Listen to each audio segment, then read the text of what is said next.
president is signing 2 executive orders that target sanctuary cities and strengthen the efforts of law enforcement to deport criminals who enter the country illegally. Political reporter Marcia Kramer is here with more. And Marcia, it really sounds like the president wants to know exactly who is standing in the way of his deportation efforts. He really does. In fact, President Trump's 100th day in office is tomorrow, but his determination to go after sanctuary cities has been a theme of his administration since day one.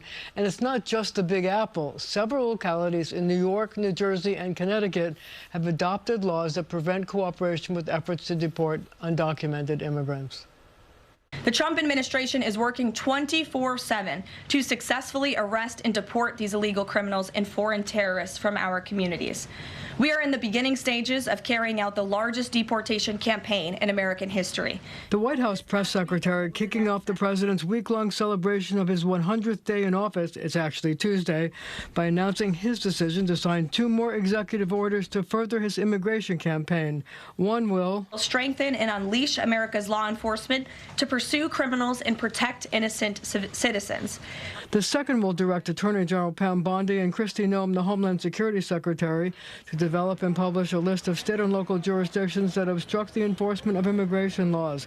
It's regarded as a first step to cutting off federal funding to sanctuary cities and could have widespread implications in the metropolitan area. New York City, which by law does not cooperate in deportations, isn't the only place that could be in the president's sights. In New York, Albany, Ithaca, and Westchester County have sanctuary city laws. In New Jersey, Newark, Jersey City, East Orange, Maplewood, Union City, and Hoboken are among several jurisdictions that are either sanctuary cities or have laws that limit cooperation with the feds. Connecticut is considered a sanctuary state, and Hartford, New Haven, and New London are among the localities that don't cooperate with federal immigration agents. It's quite simple.